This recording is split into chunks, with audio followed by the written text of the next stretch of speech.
All right, we are live here, Myth Vision Podcast, Gnostic Informant, and History Valley.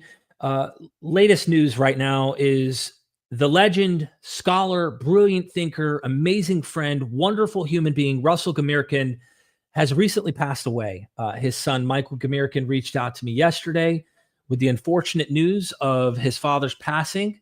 Let me turn this volume down. I hear my background. And I thought, let's do an honor stream in honor of Russell Gmirkin.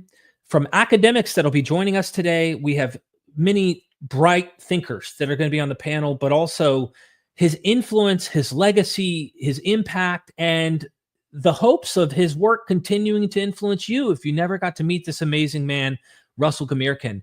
And so I guess I'll start with a testimonial, but I did want the whole panel to be seen just so everybody knows.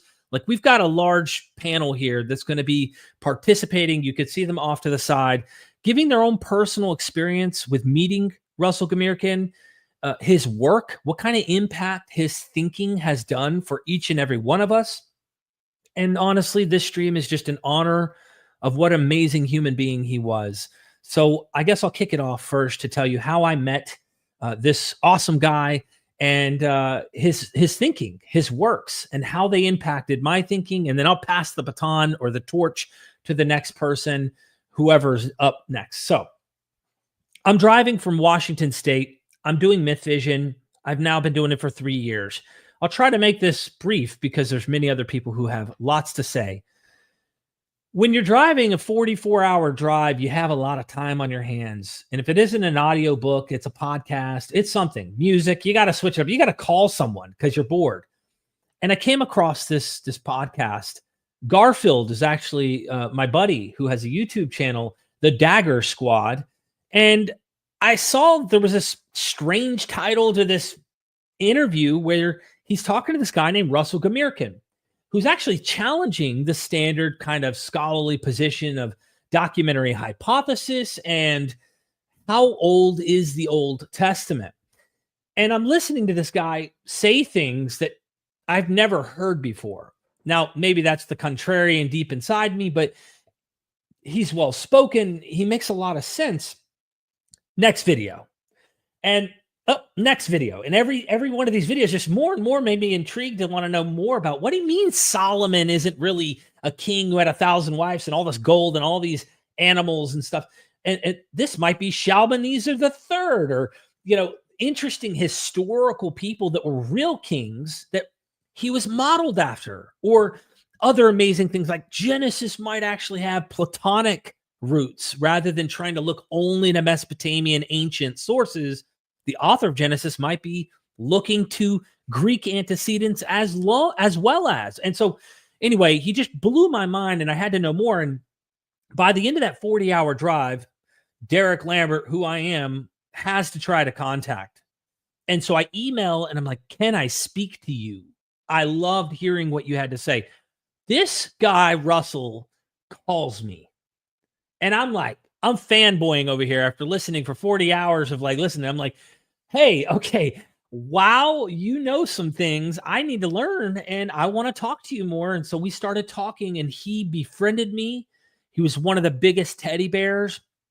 He would spend hours talking to me until the curse, he called it the curse of Derek Lambert, would come upon him.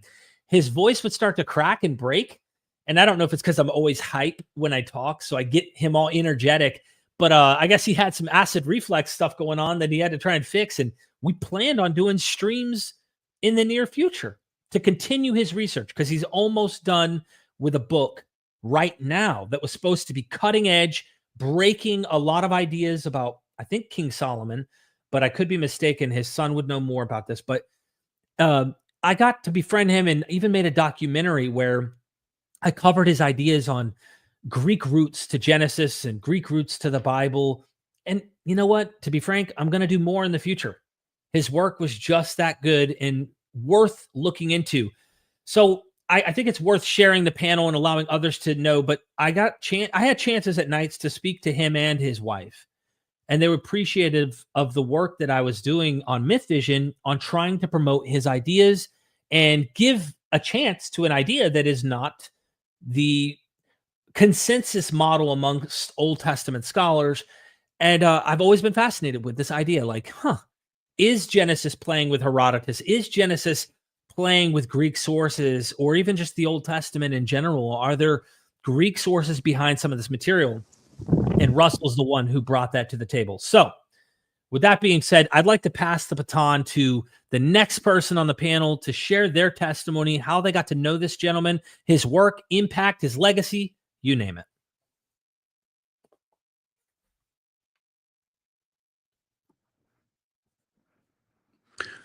Hey there, it's Dave Fitzgerald. I'm I'm I'm a little stunned. I I'm also getting an echo. I don't know if it's just my microphone or all of yours, but I'll just ignore it and carry through. I hope it's not echoing on your end as well. Um,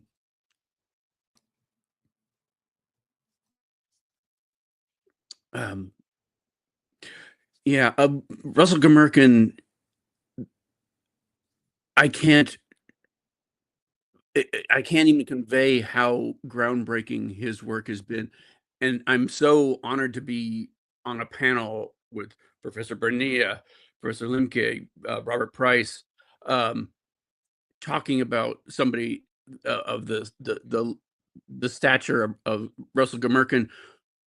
He never thought he would be recognized during his own lifetime. He always told me he was writing for the future, and I thought that he'd be proven wrong, um, because his stuff is so groundbreaking, so so demonstrably game changing, um, that he is the reason I wrote the book Playing God, stopping my book on sex and violence in the Bible, and putting that out there just because his work on the origins of the Pentateuch, his work on the Moses story, his work on the Elephantine papyri, all that blew my mind so much. I hadn't been so excited since I first became a Jesus mythicist in the first place. Um,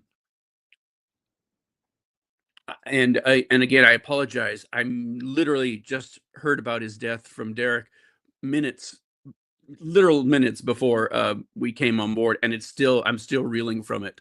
So I think I'll just hush for now and let the rest of the panel talk. But thank you so much for letting me be a part of this, um, and I look forward to hearing what everyone else has to say about this incredible man, incredible human being, fantastic friend, generous scholar, all the things that we can be said about Russell. I'm going to miss him incredibly terribly, but I'll leave it at that. Thank you, David. Dr. Robert Price, I know you guys go back for a long, long time. Before I even knew who Russell Gmirkin was, you were already affiliated with him. So I definitely want to get your thoughts on this and what you think about all this. Well, I am so grateful for the work he did because, like Dave, I found it just astonishing and it made so much sense, which, of course, is the criterion for accepting new theories and so on. It's not the mere novelty of it or even the brilliance, but the way it locks into the tradition of study of the material and builds on it and clarifies it like a revelation. I mean, he didn't just overthrow the conventional critical paradigms. He did what Thomas Kuhn talks about and started over from the what Kuhn called the anomalous data that wreaked havoc with the or at least puzzled the advocates of the origin of the earlier, the regnant views of the Pentateuch and so forth. And he rather, he said, look, we can still maintain that, but here is a new angle that makes it make even more sense. I read his book, Berossus and Genesis, Manetho and Exodus. I found that absolutely astonishing. I was somewhat familiar with Old Testament minimalism already. Thomas L. Thompson and the great Niels Peter Lemke, who was among us today to our privilege. And I was already captivated by his claiming that the Hebrew Bible really is a Hellenistic era work. And then, of course, there's more about that in Russell's writings. And then I read various other things like Plato and the use of the laws and the Republic in the Pentateuch. The idea of a pilgrimage establishing a new community and a divine lawgiver and so on and so forth. That it was common to these Platonic works and to others. And it hit me that what he and Dr. Lemke had shown was that you know how Philo of Alexandria claimed that Plato had stolen everything from Moses. And what Russell showed was, no, it was just the reverse. Moses, whoever actually wrote the Pentateuch, had gotten it from Plato. And again, it clicked. I said, yes. I was just not familiar enough with all the source material that Russell was. The guy knew everything to have seen that. And once he pointed it out, you figure, good God, of course. Similarly, it was somewhere along the line in my reading of this stuff, with my great enthusiasm for it, I got up the nerve to contact him and ask if he would deign to write an article for the Journal of Higher Criticism. And I was especially interested in how his work fit into the classic J, E, D, and P sources, because it sort of sounded like it wasn't going to be very kind to that. It didn't sound compatible. And I'm a big fan of Wellhausen and the JEDP theory. It makes so much sense of the text. Well, it turned out, once again, he said, oh no, the JEDP sources, they're quite real, but they're not what we've always thought they were. They weren't documents that were sewn together. No, they were 4 different sources and bodies of traditions and laws cherished by 4 different groups of Jewish sages, not unlike the 4 different legal schools of the Sharia and Islam. They're all considered legitimate, but they differ. And he said they were put together on the occasion which we've always taken to be the translation of the Hebrew Pentateuch into the Greek Septuagint.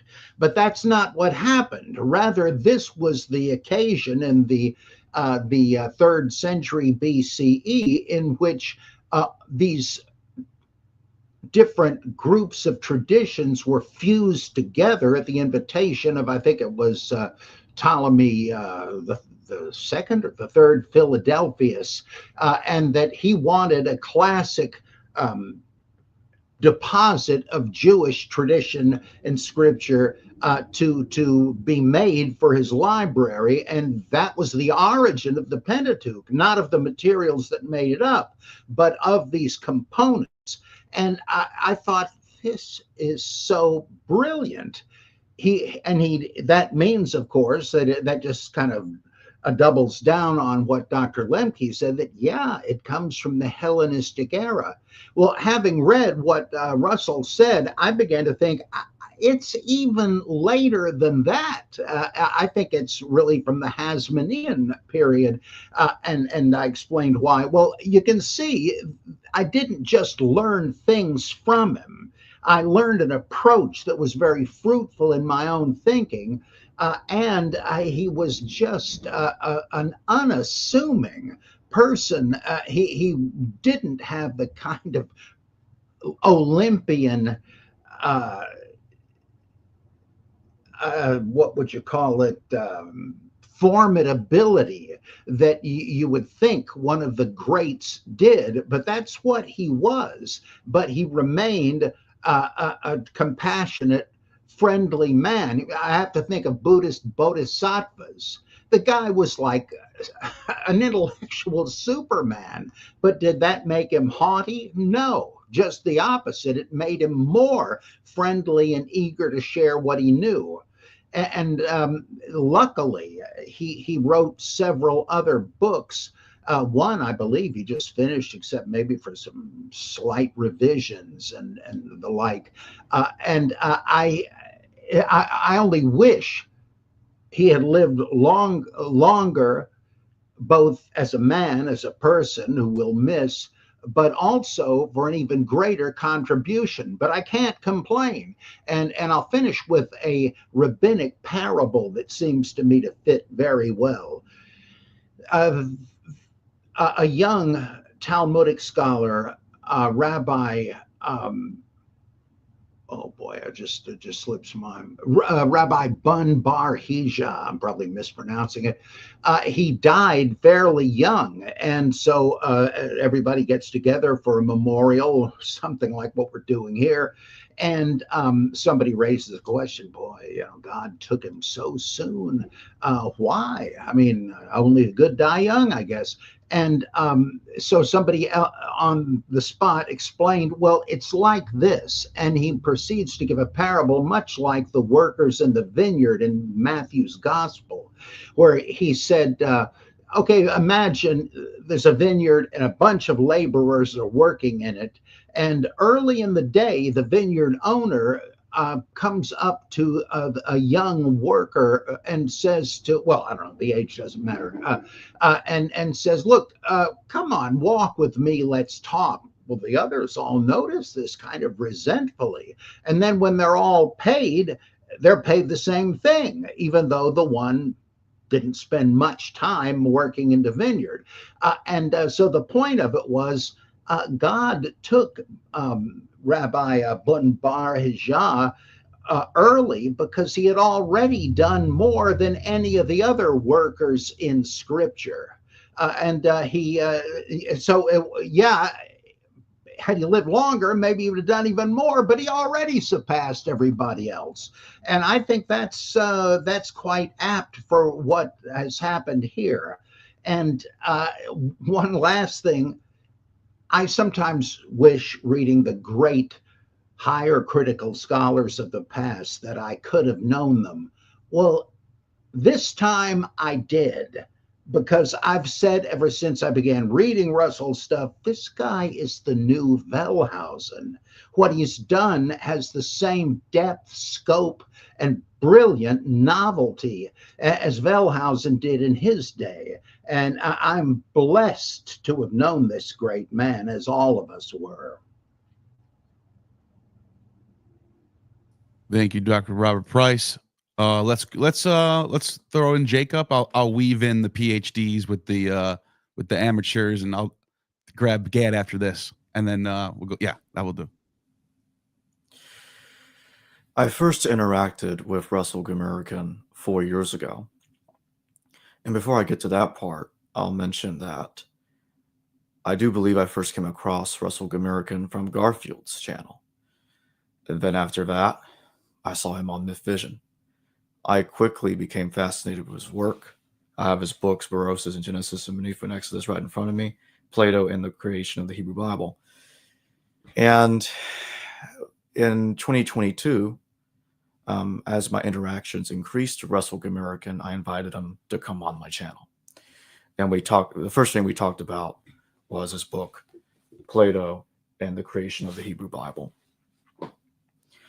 Usually, as we are all familiar with, we usually are familiar with the standard view that the Torah largely or entirely existed prior to the Hellenistic period. So the idea that Plato could have been a source for the Torah, many would just laugh that off and say that's ridiculous. But what Russell showed is that no, that's not ridiculous to think that at all. There are many interesting parallels between Platonic thought and the Hebrew Bible. And when you look at we look at a story in the Torah.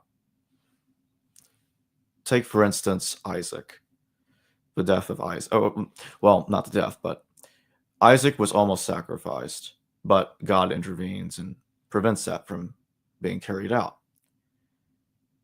There's no exact Mesopotamian parallel to this story, at least not that I'm aware of. But there is a Greek parallel with Phrixus. And Phrixus almost dies, and then goddesses swoop down and prevent his death. Kind of like what we see with the story of Isaac. When we read Plato, Plato talks about Theophon, although the story is a bit more elaborated later. Theophon asks his father Helios if he could drive the chariot. And Helios lets Theophon do it. But he loses control of the chariot and causes the sun to get too close to the earth, setting the earth ablaze. And this is kind of like what you see, kind of like what you see in Isaiah, where it talks about the morning star, Lucifer, or Helio ben Shahar, rising up, trying to be like the Most High, and then he's strike down and he falls. And it kind of reminded me of the story of Theophon. There's a lot of other interesting parallels as well. I don't want to spend too much time getting into the parallels, but I wanted to bring up a couple of just real quick. Number one, let's do one more. And I think this one really hits hard. When you look at Plato, the structure of the story, you have the creation myth. You have the creation story, then you got the deluge. You see the sequence, the order of events in Plato's Timaeus is very much like what you see in the book of Genesis. And I think that's very fascinating to me and to many other people and to everyone on this panel. And while it's no doubt true that the Torah uses Mesopotamian sources, it also used Greek sources, Greco-Roman sources. I think we have to expand, broaden out the amount of sources that the author or authors of the Torah made use of. And lately in scholarship, I'll just say this one thing and I'll end it there. Lately in scholarship, both texts, both the Old Testament texts and New Testament texts, have been pushed later.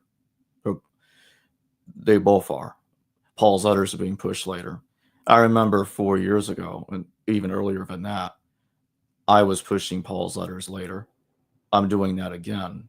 The dating of the text is not as stable and concrete as many have originally thought.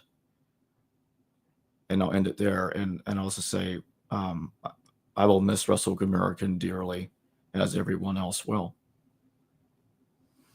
Thank you, Jacob, for that. Dr. Gad Barnea, thank you for coming, and I'd love to get your thoughts on this. Sure. Like everybody said, pretty much, I'm still kind of in a state of shock, totally unexpected, and really at a young age, great loss, not only for scholarship, but also for all of us here on this panel, personally, as a friend, as a truly as a mentor in many ways, as an inspiration, really, on all fronts. So it's a huge loss, and may his memory be a blessing, and I'm sure it will be for scholars for decades to come. His work will definitely be influential, and will sow seeds for scholarship moving forward, with our students, with our own scholarly work, etc. My first actual kind of meeting, virtual meeting with Russell, was when I was researching my own work on the origins of the Pentateuch, and which was kind of a small portion of my PhD work. his name just started popping up on the radar as I was looking for sources, looking for kind of researching different theories that I was starting to develop, and his name was just always there. It took it didn't really take a lot of time for me to start really diving into what he was really diving in depth into what he was writing. And this has already been covered here tonight quite well. But truly a out of the box thinker, innovator, fearless scholar, just following the data, following wherever it would lead, and just letting the data lead without any preconceptions, which is really rare. It's very rare in our field. It's very rare in our among our colleagues to just let the data always guide you and guide us, and that's always a lesson also for me to keep in mind. I was just looking at our last email correspondence. And just really talking about Russell the person, and his email starts, and just the first sentence of this email I wanted to share. I don't want to share too much, but it says, "Dear Gad Barnea, I'm so sorry to bother you on a trivial matter, but I'm trying to nail down the last footnotes of my forthcoming book, Berossus and Kings, and I wanted to make sure that you were fully represented." This is so rare in our field, to reach out and to make sure that other scholars are fully represented. I mean, he literally gave me a list of places within the book where he thinks he should quote my work. And I mean, he spent time putting this together. I mean, dedicated. I mean, this is the kind of attention to detail and the kind of largesse, really, and greatness of spirit that he had, and not just in, and you, of course, you see it in his scholarly work, the attention to detail and the and just the expanse of his mental prowess. But here, I mean, just on the personal note, reaching out to a fellow scholar, presenting a bullet point list of footnotes where that scholar's work might be applicable. I mean, this is truly one of a kind. I mean, I've never had this experience before or after, and this is something that I'm trying to emulate in my own work as well. I mean, this kind of kindness, this kind of truly just an amazing person, beyond the scholar, beyond the just. I mean, he's a great scholar and truly a giant in our field. And again, as I said, his scholarly impact will certainly have a decades long. Will leave a decades-long mark in our field, but also as a person, this is someone that I am going to miss very, very much. I'm sure I'm speaking for all of us here. Truly outstanding, and I'm impressed with kindness more than I am with scholarship, to be honest. And he is truly a gentleman, just a giant in all senses of the word. And I'll miss him very much. I'll miss him truly on all fronts. I miss him. I'll miss, we would exchange emails on different ideas. I came to the same realization as they did, but from a completely different angle. And so we had a lot of kind of echoing ideas together, and I will certainly miss that. So just a tremendous loss, and we certainly need to come together to make sure that his book will come out. I mean, it was really the last stages, and we should pull resources together in every way we can, work with the family, and make sure that his book gets the recognition that it certainly deserves. Thank you for that. And we're going to go to Brother Garfield, and then the two Neils will go last.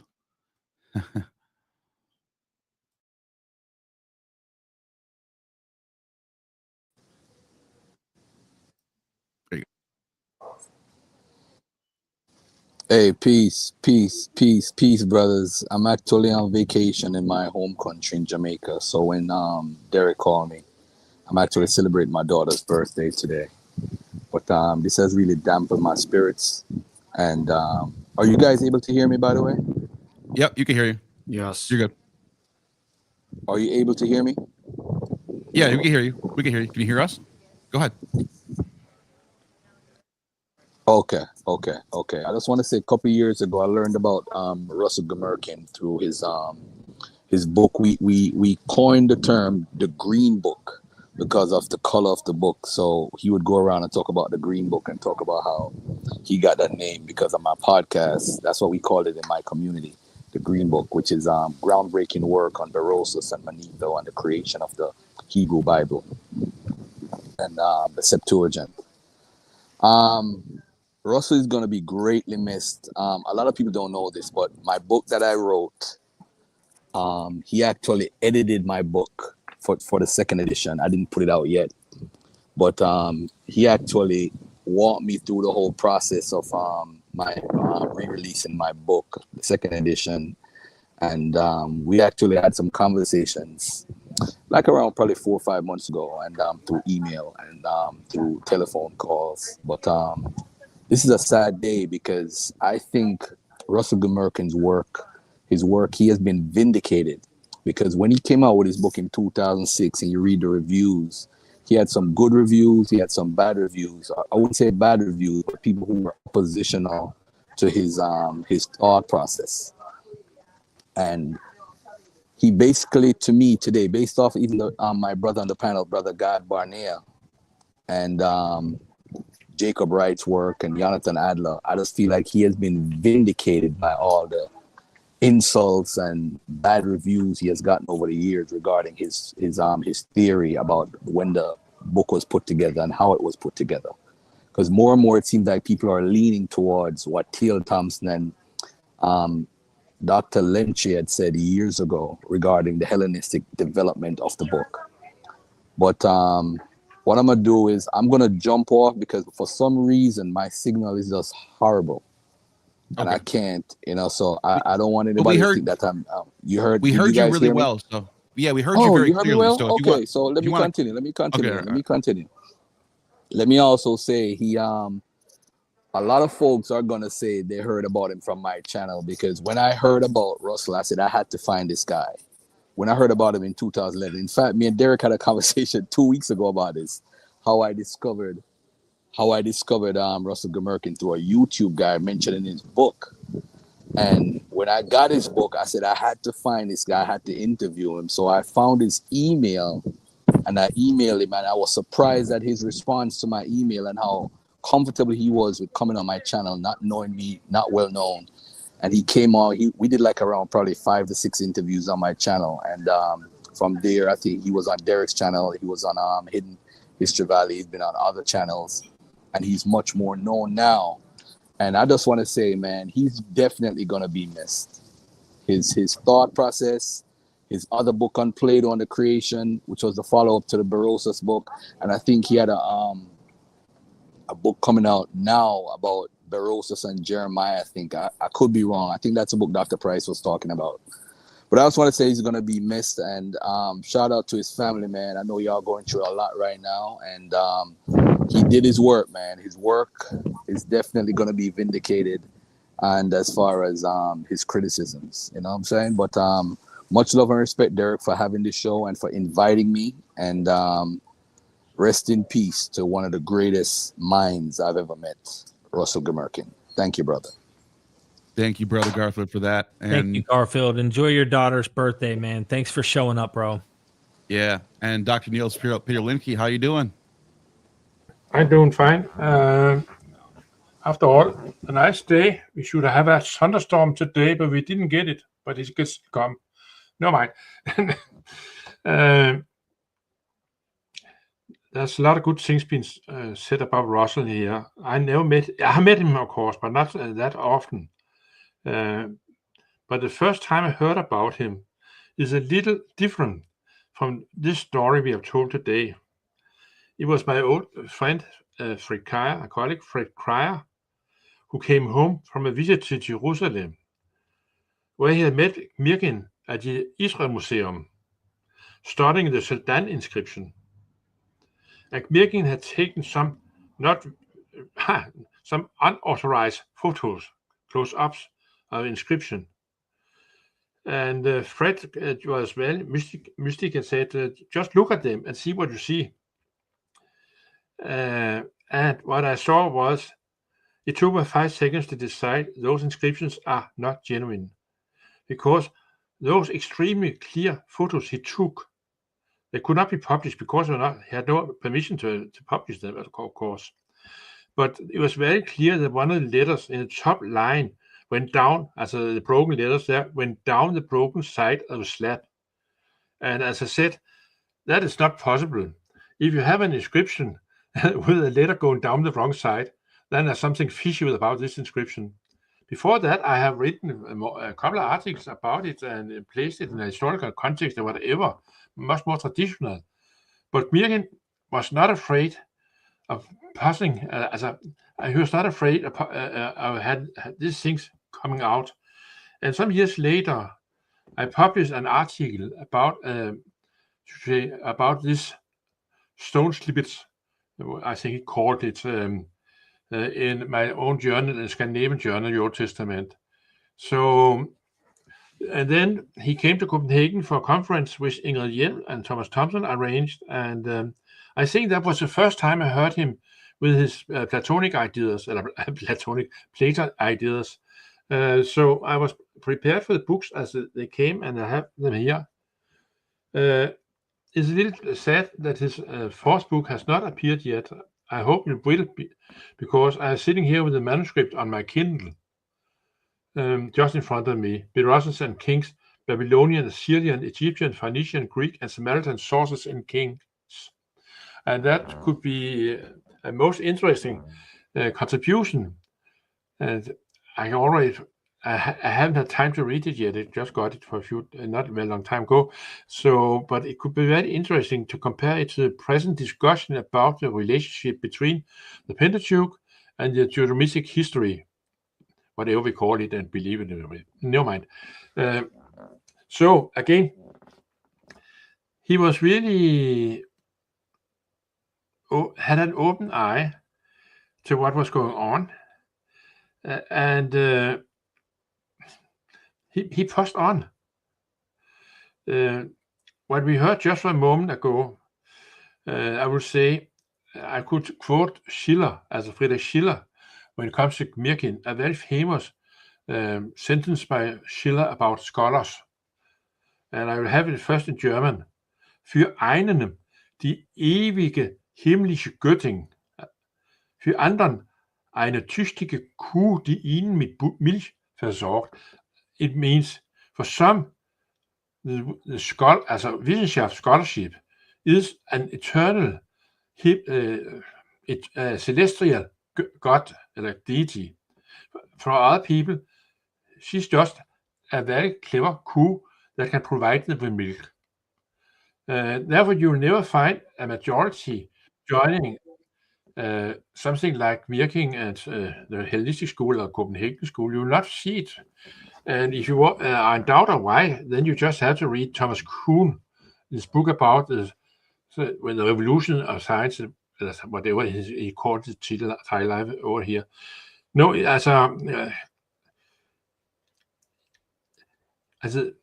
when you're moving into changing a paradigm, you must just recognize that it will probably take 100 years before it's really acknowledged what's happened. I would say it was the same about me and Thomas Thompson and other people in this Hellenistic school, or what we call it Copenhagen school, or whatever we will call it.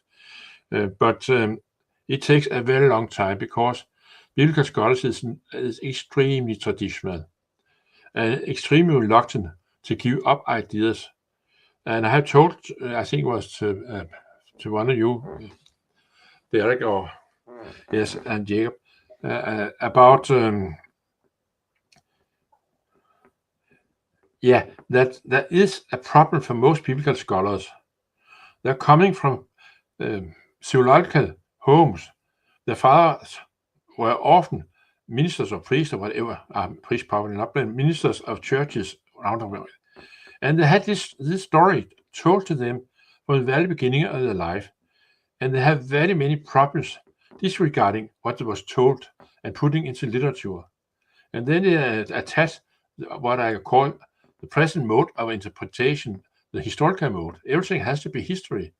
And people cannot really understand that something does not need to be history. It can be story and no more, and just even more perhaps. So that's how it is. But then the point also just to say, 2nd century as time of origin is probably too late. I don't think it's possible for one reason. You have the Dead Sea Scrolls. And even if you don't need to follow Frank Moore Cross in his statings of it, definitely around at least 100 BCE, maybe even before. I will say that we have some evidence never really used that the Pentateuch or part of it were certainly around 200 BCE in Alexandria at least, because we have a tragedian, Ezekiel, who wrote a tragedy in Hebrew. No, it's certainly not. It was in Greek, really, or at least what you have is in Greek, about the Exodus. And when I looked at the fragments which are published in one of those collections of story, I would take for that, Charlesworth, I think it was, you just say, when you read it, okay, it looks like this guy had some knowledge of the biblical Exodus, as the book as such. It means that we have a terminus, Quo, as before, around 200 BCE. And that will make perfect sense that we use the whole 3rd century to establish, we call it a tradition, a biblical tradition, which in the next century, when we move down to Hasmonean time, becomes, so to speak, the official text of the new dynasty, of the new kingdom there. And that's it. But that's really what is going on at the moment. But again, if you look at Berossus' books, I said I have them here, and you have the green one and you have the blue one, yes, and then you have the one in almost in Danish colors, but Plato and the Creation of the Hebrew Bible, and that's at some point. To you, it might have been more, sensational than to people like Thomas Thompson and me, because at the time we were far into the same discussion really among us. I will not take the honor of being the first to promote this, but I was not surprised when Russell provided us with his ideas on this conference in Copenhagen. I told you about this about 10 years ago or more. So because it was, should we see, something we were also speculating in, because it's obvious when we move into the Hellenistic period that Plato must have a certain importance there. Definitely a certain, if not more than certain. And I think it was also the Republic as the state, the state of Plato that was also an inspiration for such ideas. You know, when you get to the Hellenistic and the Greek origins or background of things, you can go all the way back to John Van Cedars in Search of History from 1982, when he talked about the first chapter in Genesis 1, as relying on Ionic philosopher from the 6th century BCE. John was always a little more conservative than the rest of us, but I still remember him when I told him about some of those ideas we also been discussed today, that John just said to me, "Oh, it is really that late." As I mean, he was considered to be revolutionary in his time, but he stayed, so to speak, in the Persian and exilic period I don't really reckon to be much worse in this discussion. But Gmirkin's, he came from outside in many ways, and therefore he was not impeded by, should we say, the theological tradition. he could come with fresh ideas, fresh eyes. He had read, of course, Thomas Thompson and me, probably also Philip Davis, and he became, should we say, a good colleague in this business here. And you can also see, if you take his 3 books here, as those published, the first was published in what is called, wait a minute.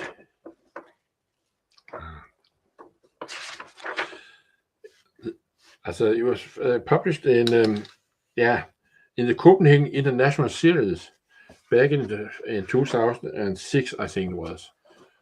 The second one on Plato and the Bible, Plato and the Creation, Hebrew Bible, it was published in the Copenhagen International Seminar, which was a continuation of the previous series. And that was in 2017. And he was busy in those years. His third one on Timaeus, I speak Greek, so I say Timaeus, and the biblical creation accounts was published in 22. So that's definitely, you could say, he definitely had a Copenhagen relationship that was very worse, a lot worse to all of us. And he was therefore a partner in discussion for us rather than one who started the discussion. But he also said something that we accept him as such, and it was just a proof of what was going on and what is still going on, where more and more people get interested in this late date of the Hebrew Bible. I told one of you, Derek or Jacob, a few days ago that, of course, the Old Testament must be Hellenistic, because there were no Old Testament book before you had books, and that was in Hellenistic Roman period. So it was just physically impossible for it to be a Bible before we get into this period. But then, so the question is really, what do we have before what we normally consider to be the Hellenistic period?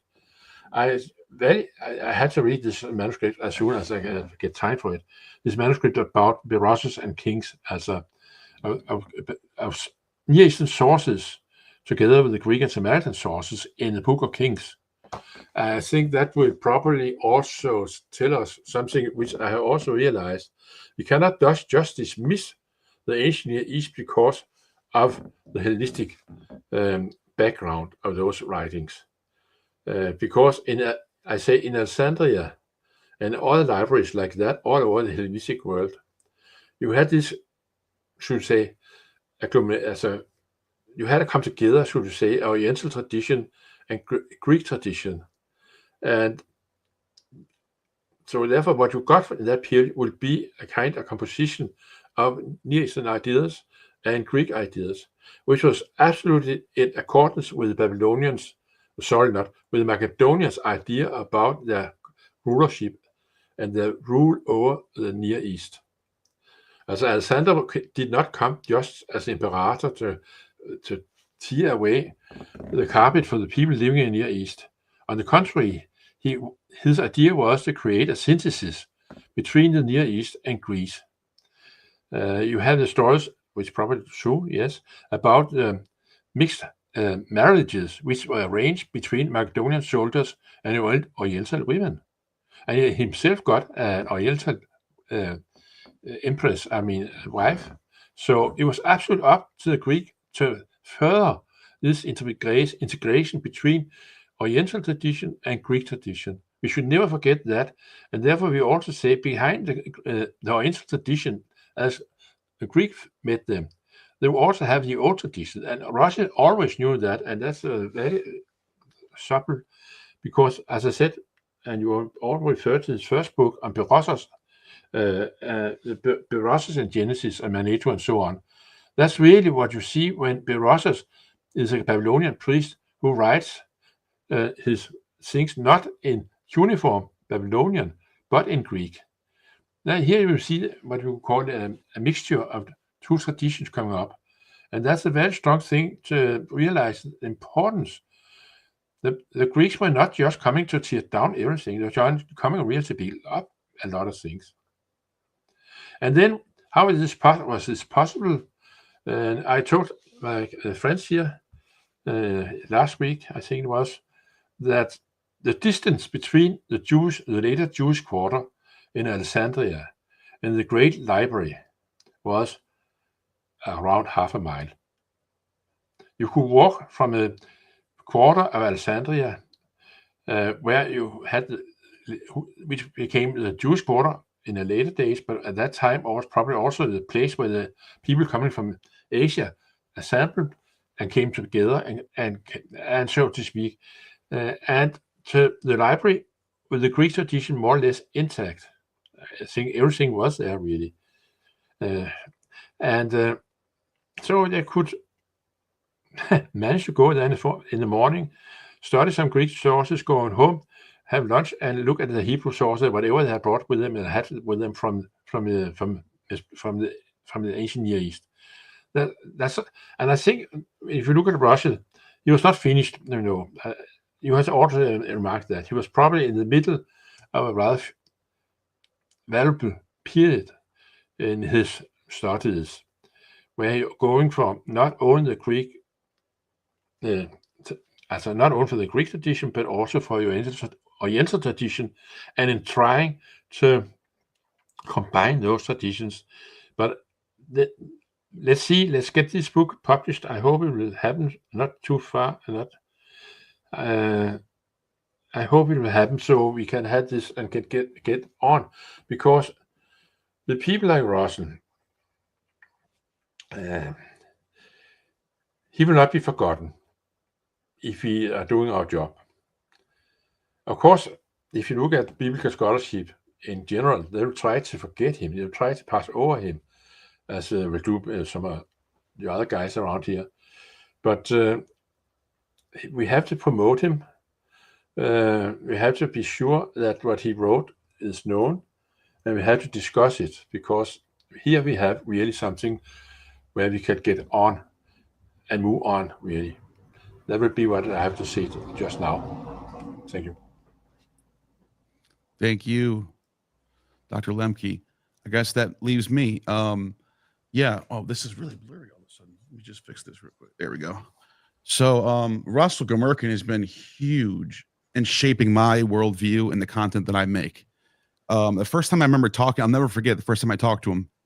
I was still working in the rubber tire factory, working in the factory, late 12-hour shifts, overnight shifts. And I was starting my channel as a hobby. And I reached out to him. I remember like texting him from the factory, and I was on my breaks trying to schedule an interview with him. And I thought I didn't know much about him, or I didn't even know what the Copenhagen school was, or minimalism, any of that stuff. I had no idea. It was all foreign to me. I heard about him, I think through Myth Vision. I think I saw him on Myth Vision. I caught a few minutes of Myth Vision, and I just thought to myself, what an odd theory.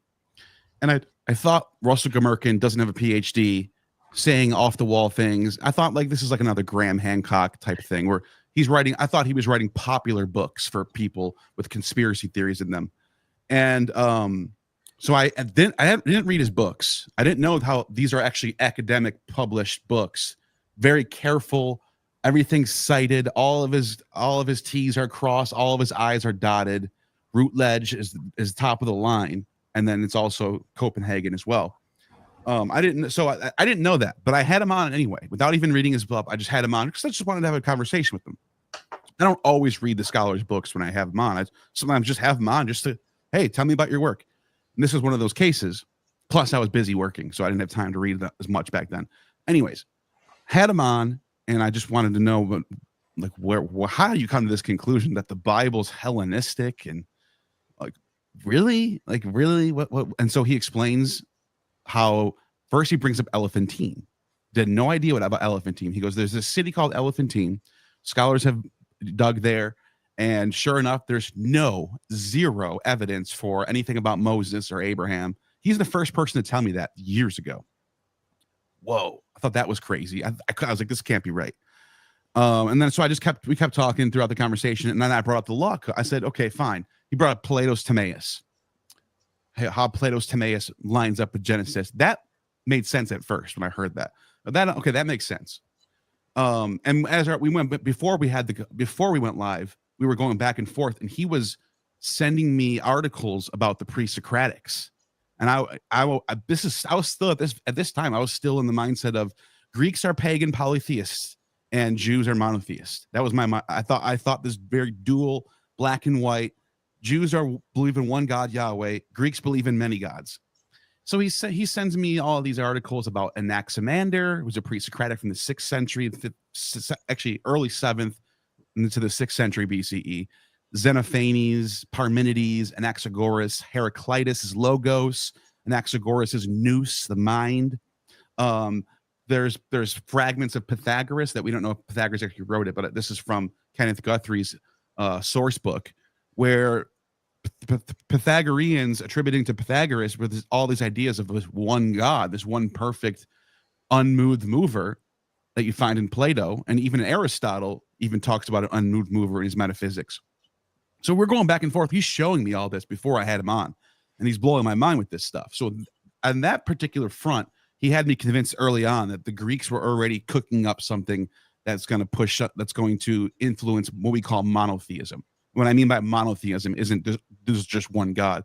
It's basically how we define the Judeo-Christian Abrahamic. There's one God that we worship who's in control of things, and then there's lesser entities below that are called demons and angels, whatever. He kind of showed me how what we call gods might be defined differently than what we would call a demon or an angel or a jinn or something. We had that conversation before we went on. And I was like, okay, that makes sense. But the law codes, man, they're clearly eye for an eye, tooth for a tooth. It's clearly Babylonian, Hammurabi, Assyrian. And he was like, yeah, there's some truth to that. And this is why I liked him, because he was very nuanced. Yeah, there's some truth to that. I think they're definitely drawing from those earlier Mesopotamian law codes. However, he goes, I wrote a whole book about this called Plato and the Creation of the Hebrew Bible. That's all about law. As this one's about more of the Genesis and mythology, and then the Berossus and Manetho and Exodus and Genesis. That's more of the textual. Here's comparative stuff. This right here is not is a little more boring of a read, but he demonstrates basically that a lot of the Athenian and Roman law codes or Latin law codes are already delivering or already sort of enforcing an eye for an eye, tooth for a tooth, called rex talionis, that type of, and then the 12 codes of I think it's the Romans right after the Etruscans, the 12 tables. And so he's showing me that these law codes are lining up, and then obviously Plato's laws. One of the last things Plato wrote was Plato's laws, and he's showing me how a lot of this is like an 85% overlap between the Old Testament mundane law codes, and not just mundane law codes, sacred law, and what we find in Athenian, Plato, and Roman laws. And I'm just going, whoa. So, and that's one of the things that I really was surprised about Gmirkin is how careful he is. He's not just trying to prove a point that he started off with. A lot of people who are not scholars, who aren't PhDs, who don't have training in methodology, they kind of just they have a conclusion, and then their whole career is trying to prove that conclusion. I mean, obviously we know there's tons of examples. I already mentioned Graham Hancock is kind of like that. Graham Hancock's going to spend his whole life trying to find an ancient civilization. It doesn't matter what the evidence is. He's trying to find it. He even said it himself. We haven't dug the Sahara yet. What if it's there? He's just going in with that type of mentality. Okay, fine. Gmirkin doesn't do that. Gmirkin is very careful, and we and him we've talked on Facebook Messenger for years, just up until last month. Last time we talked, very recently, me and him are back and forth. I think even probably within this month, we probably had some words shared. And I'm always throwing stuff at him, and then, I mean, Gad knows this too. And Derek knows this too. I'm always throwing theories at the wall and going, Gad, what do you think about this? Gad will go, no, that's. I remember asking Gad, what do you think about this? There's these Ionians up in Asia Minor, and the name of their is Yahweh or something like that. I was like, do you think there might be connection to Yahweh? He's like, come on, dude, where's the evidence? And I was like, all right, you're right. I remember just sometimes they just get squatted down. But that's how I was with Gmirkin too. Gmirkin is just as careful as Gad in that regard, where I would be going back and forth with Gmirkin and going, Gmirkin, look what I found, dude. What do you think about this? And he would go, no, that's not good. That's not strong. And I would go, oh, but like he's a lot of people in that situation. They're looking for help with their theories to build so they can sell more books. Gmirkin's not doing that. Gmirkin is careful. He's scholarly. He is trying to find evidence to back up what's going on, and he changes his mind when new stuff comes around. And so that's what I want people to realize about this. This is not just this is a real academic scholar who's really out there pushing forward this groundbreaking material. And so, I mean, we're going to go back and forth on this. So I just wanted to, just throw that out there for now. But like I said, he's shaped my worldview. He's shaped my worldview. He's the reason why when I found Gad Barnea, I was so inclined to reach out and go, I got to get you on, because I was already leaning in that direction because of Gmirkin. And I forgot who, someone criticized me one time. I forgot who it was, but they were saying that like I only push Gmirkin because he agrees with my worldview. It's actually the other way around. I did not have these ideas before Gmirkin. Gmirkin changed my mind, and yeah, I promote his work because I love his work, and he gets a lot of bad press from lazy academics that don't even read his books. I'm not going to bring up drama here right now. It's not the time and place, but there are actual scholars who I know for a fact never read his books. Multiple ones. I've talked to these people privately who have never read his books, and they're criticizing his books and saying why it's wrong. Imagine that. How did that become a thing in academia, where you don't even have to read the book and you just put it up to your head like magic powers and go, yeah, blah, blah, blah, blah, blah. Okay, now I understand it, and it's wrong. Like, no, you have to read the book before you can make a comment on it, period. And if you don't know Greek, and if you don't know Plato's laws, then you're even farther behind. Then you shouldn't even be, you might not even be ready to open this up yet. You might have to do a primer in Plato and the pre-Socratics and Athenian law codes, and then come to this book. This is not for just some average beginner. So that's what really wanted me to get behind Russell and promote his stuff, because I saw he gets a lot of pushback from the typical divinity school type that, they're taught, X, Y, and Z, and he's going against that. The minimalist school is a whole different way of thinking. It's way more scientific. It's way more rigorous. And so, yeah, we can go back and we can go on and on about that. But I mean, I can go on and on. But there's, like I said, there's a whole bunch of us here. So I'll throw it back to Derek for now. But thanks for this. I'm shocked. And last thing I want to say, I just remembered this. I know that he just finished a manuscript for another book that he was really excited about. Me and him were talking about that this was going to be one of his best books, if not the best book he's ever written, the most important for his work. He talked about it all the time. And I will do anything in my power to help this book see the light of day and get published. I know Dr. Peter Lemke has the manuscript, so I think this will happen. But I just want people to know that I will do anything you need help from me. If his son's watching, if you need any help from me at promoting the book or anything I can do to help this book get out there, you just ask. So, thank you. Hey, I think we should pull it to a panel like this here, sure. Neil, if that's okay. Yeah. Again, I want to thank all of you for pouring your heart out, for just expressing your love for a friend, first of all, and a scholar that we all can look to and appreciate, because Russell really is someone to look up to, someone to mimic, to model yourself after. And I'm not just talking about as a thinker. I'm talking about as a human being. This guy was the most teddy bear human I knew as an academic when I had contact. I mean, I could call him out of the blue. He could be in the middle of who knows what. Hey, what's up? Yep, I'm about to have my arm cut off. What's up, Derek? And he's got to pick up my call. I forgot something too, and this is important. How unselfish he is. Yeah, he's always taking care of his mother, and I got him an opportunity, a free ride to Tampa to get on Danny Jones, Oh, but it's we his wife. paid. It's his wife.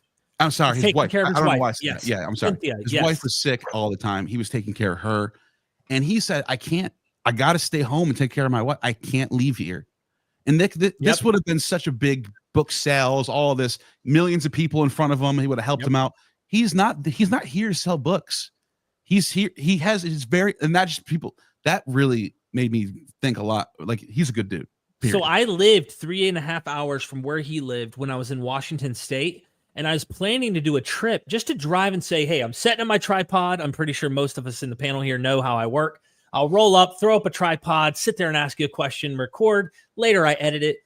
And I wanted to do it with Russell. And I was like, I don't care. We can do it on the front porch. I mean, where, and he's like, well, I got to make sure that she's okay. That was his number one priority, was the woman of his life. He loved her more than anything. And I figure we could, whatever you want to discuss, but I figure we could talk about some of the ideas that he brought forward, because we have some bright minds on the panel here who've been absorbing, and they know the scholarship better than me, Neil, and Jacob would, and David even. We've got experts here.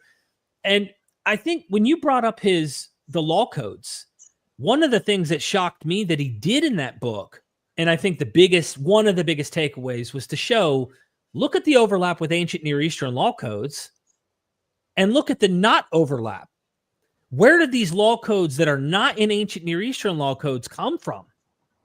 Where did this 12 stuff that Dr. Lemke talks about all the time, that only the earliest account we have is Herodotus mentioning this like 12 kind of stationary, like tribal system that only Herodotus mentions? Bob, are you talking? Hold on, let me. Oh, the 12 gnomes, he calls it. The Egyptian 12 gnomes. Just unmuted you, Bob. Sorry. Oh, well, never mind. I'm probably wrong about what I was saying. I'll wait and hear more. Yeah, that was it. I mean, I think that was a fascinating way he approached the law codes. It's like, where did this material come from? Who inspired this kind of law code stuff? And then you do have this aspect of what we would call xenophobia, where the Athenians saw themselves as like supreme, chosen, a very exclusive group within the law codes, that we do find overlap within the legal code of the biblical laws. And that exclusionary kind of perception you see in both the Athenians as well as the Israelite law code. And I thought, that's another interesting overlap that we see. Right. Derek, there was another thing, just talking about the connection to Genesis with Babylonian, Assyrian, Mesopotamian mythology. He was the one that pointed out, yeah, clearly these are influenced, but our Genesis is based off of Berossus's interpretation of this, more than the original Babylonian myths themselves. You can't just skip a line. You have to go through the entire, like, yes, it comes back to that. Yes, it goes back to Hammurabi at some point, but then it goes down a line of line and line. Exactly. And when you realize, just, even syntax wise, it's clearly coming from Berossus, this book that was written again, in 1,000 years later than we're thinking that the Pentateuch came out. It just again and again, he was blowing my mind. Professor Dr. Lemke? A few things here. First of all, we have to realize that the Babylonian law codes are not laws, really. You never find a law, Babylonian law, and Hammurabi doesn't have it, that says if A kills B, A must die. You don't have this law at all. The basic laws are not there. And the archaeologists have known that for, should we say, a couple of generations now. The change started back in around 1960, where a German scholar wrote an article, very provocative article in its days, called Was war der Codex Hammurabi?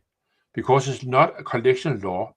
We have hundreds of thousands of juridical documents, also court documents, from his time, but not a single one where we can see they are using what is written in this law. This cannot, it's so many, we're talking about hundreds of thousands, because thanks to the media, the cuneiform and clay, you have all of it, more or less. So they're not law codes. They're basically a kind of juridical discussion and tradition. And that's also important because then you can also see how it survives from Hammurabi's days around 1700 BCE and down into the Hellenistic period. And we have it as Assyrian, and we can simply see the law tradition Mesopotamia. It just go on and on and on. Because we can talk about a kind of universities there, and they're keeping this tradition. And they're, of course, very conservative in the way they're conserving people, keeping people things up. But formally, of course, you have a lot of things in Torah which reminds you of Hammurabi. The first, should say, article outside of Denmark was in Vetus Testamentum in 74. I know it's many years ago, but it was about the Hebrew slave in Exodus 21. And I just have to say, at that time I was not revolutionary in many ways. I just said this belongs really within the Babylonian law tradition. But again, in special cases, such a law is something you write as a treaty, where you're discussing really what shall we do if you get a case like this. So people in law will know what we are talking about here, right? Because to them, law is not something absolute. To them, law is always something that has to be interpreted every time. There will always be some special circumstance as something. And that you can see that. That's a very important thing here. Second thing, that was about Ross's book when we're in this. I say it's not that big. It's 268 pages. And I think is that including that's including the literature, but without indexes. So it will be a book, say, around 280 pages, perhaps, if published. And I think, yeah, it would be the same page format as in those his other books, as at least the two books from Routledge in the Copenhagen seminar series. So it should not be impossible, and therefore I think when we move on, perhaps not today, but when we move on, we have to discuss how to get on with this. What do we have? How can we get further with this?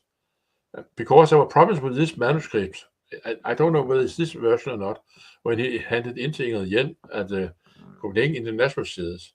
Because one of Ross's, should say, more weaker spots, if you're in a scholarly context, is that he was rather definite in his opinions. He was not that happy to discuss stupid things. And if you look at biblical scholarship through the ages, I call it Scatterby scholarship. You know, Scatterby, who collects every dirt up on top and carries with it until it became too heavy, and it just dump it, and then start making new volume. And that's biblical scholarship. See, that's really, I hope people as close to it as I am will also agree that an enormous lot of things which are not necessary to remember, which are remembered here. And you would take biblical commentaries of biblical books. I think my favorite was, I think it was an Estonian scholar back in the 30s who wrote a commentary on Malachi. And I don't think, maybe it was 1,500 pages. And you know, this little tiny little manuscript there. But I know we are like that. Once I had surprised my students. I had lectures on the first 15 chapters on semester of Jeremiah. But I stayed for a month and a half in chapter 2. All lectures in a month and a half was about chapter 2 in Jeremiah. That's the way we just go on and go on. But it's kind of in a tier up here, I know. Never mind. I think we should also be practical here and see, maybe not tonight, but at least some of us could go together and see how to get on with this manuscript, because I think it should be published. I think it's a missing link is in his argumentation from Berossus and Genesis to Berossus and Kings, you see. And because, yeah, I think that will be important, and if that will also be a kind of, should say, respect for him and for his heritage, if we can get this book out. But we can turn back to it at another occasion than here, because otherwise, yeah, I think I've said it somewhere. In 1862 in Paris, the composer Berossus had a lunch together with Richard Wagner. I don't know if Symphony Fantastique or whatever Berlioz know. Wagner, of course, you know. But Berlioz then said to Wagner during this meal, I think that my career will take a surprising turn in about 150 years. He was not totally right. It lasted 100 years. But then he suddenly became famous. But I'm not scared. I think just we have to keep on. And I also think that there are some in the next generation, not my next generation, that's you, but after all, my next birthday is 80. So after all, but and there are also something about here which we have to discuss, maybe in a seminar for ourselves. Why some people are just continuing coming with new ideas all the time. Whatever they look at, there's something will be new here. Whereas the majority just sit back, you like that. And like that, you know. Nothing happens really. They're just repeating what they were taught and go on. Yeah. When I applied for my first stipend at the university after examination, they wrote, the young man had some crazy ideas, but we think he will be more careful when he grows up. And when I applied for full professorship some many years, 15 years later, you could read there, yes, the young man has some crazy ideas, but we think he is on the right way now. Yeah, this is actually Gad Barneas had this issue before too, Gad, when you said you had to look at an ostrakon, I believe it was. I can't remember the exact example, but you've repeated this mantra, and that is scholars usually, it's easy to just lean on the previous work of a scholar and then build on that. And what if they're wrong? So now you have this tradition that almost becomes codified dogma amongst, this is how we understand this and this is the correct way, where you've gone back and evaluated and went, they were reading it the wrong direction or stuff like that. I don't remember the example, but that's right. Yeah. I mean, that's an article that just came out last week, in fact, in Tel Aviv, the journal Tel Aviv, where an ostrakon that I republished was read the wrong way for 117 years. I mean, it was first published in 1908. Wow. And it was, everyone who wrote about this said, yeah, we can read it, but we don't understand what they wanted to say. Everyone, I mean, we're talking about the greatest names in epigraphy, right? And I mean, it was first published by Lidzbarski and then really all the great names. But it was simply read the wrong way.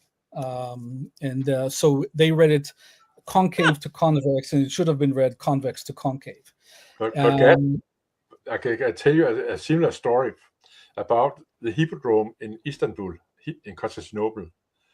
You could read in most books from around 1600 to modern times that originally had been 2 obelisks on this Hippodrome. But if you go there, you can only find one. Until Erik Ivers, the Danish Egyptologist, who wrote fantastic books about obelisks in exile, he also wrote about this obelisk.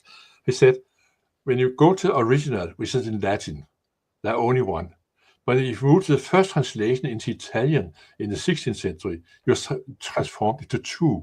And since nobody after that managed to go back to the Latin text to see how many there was, they just repeat the mistake, there must be 2. But nobody could find it. Wow. See, that's why I tell my students always trust no one, not even me. Trust, always verify, always go back to the source, verify everything, and question everything. And that's I sharpened it to my students. Said, trust nobody. You must not trust, and especially you must not trust me. Right, exactly. Yeah. That's right. Absolutely. As teacher, as academic teacher, really our first job is not to teach them to go to this direction, it's to teach them to use this one. That's right. Critical thinking. Absolutely. Yeah, exactly. Yeah. I always used to tell my students, very young students in a college, that were raised in fundamentalist type churches and so on, and I knew things I said would strike them very strangely, and I said, look, you would be a fool just to take what I say as the gospel truth because I have a degree, but it would be equally stupid for you to disregard everything I say because you think you know it already. Yeah, that's what one of the things I've always cherished about you, Dr. Bob. And I that's one of the main things. It's not you told me what to think, because I'm like a student of yours. I've learned from you.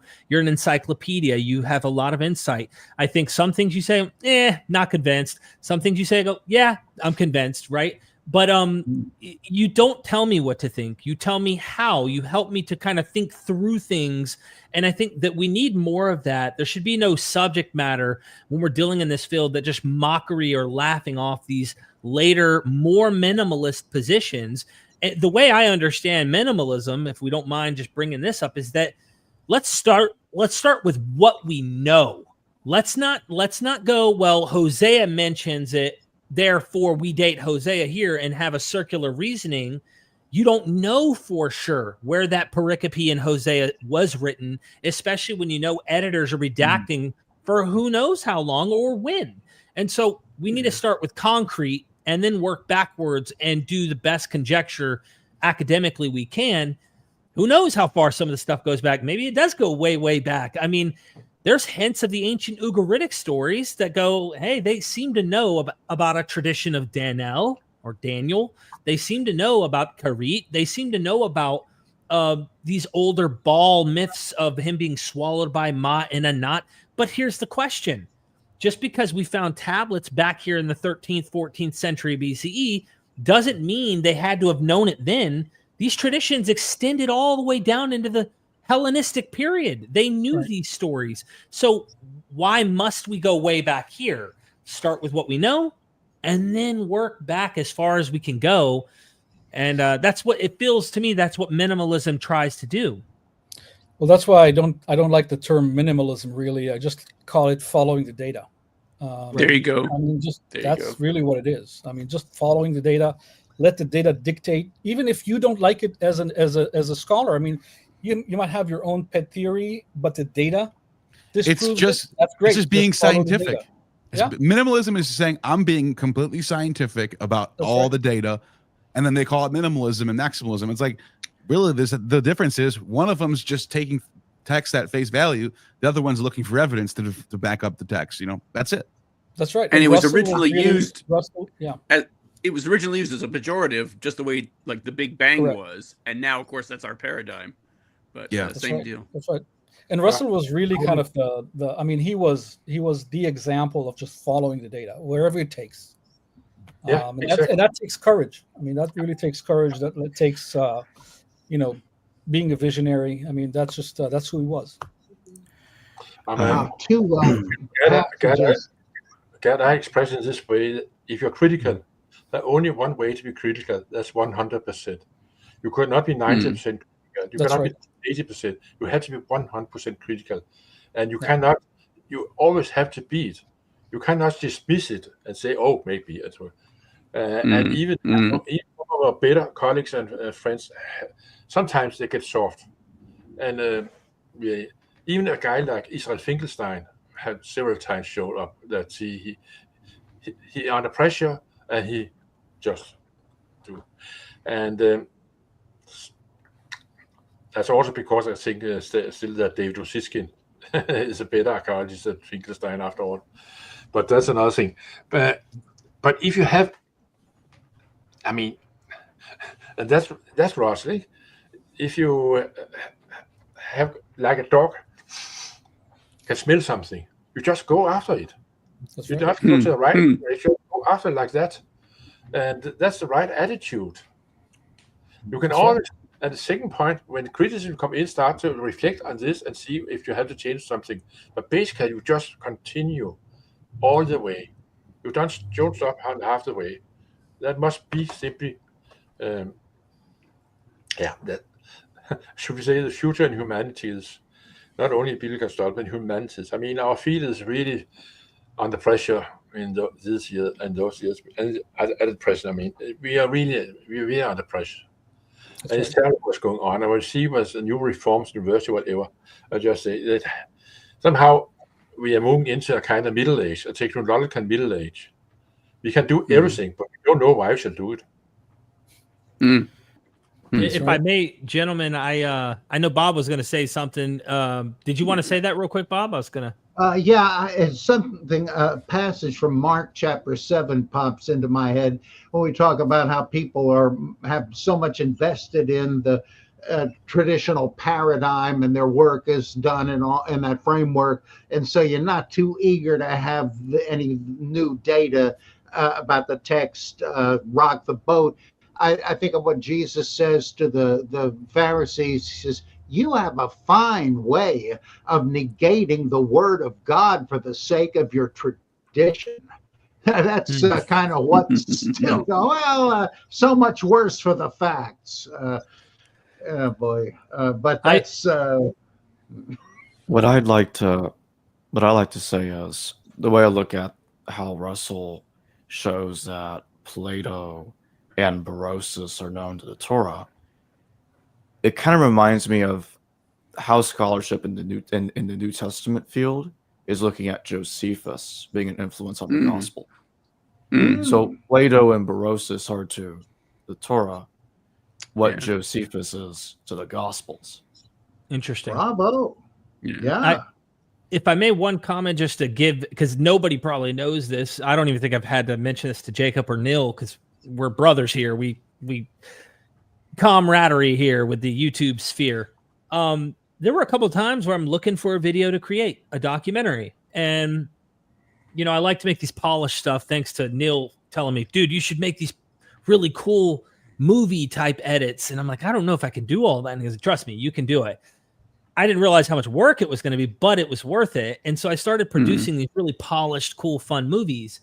And I reached out to Gmirkin one time. I said, hey, Russell, I want to do a video, but I'm so inspired by your idea, especially with this idea of a Greek origin or Greek influence behind Genesis.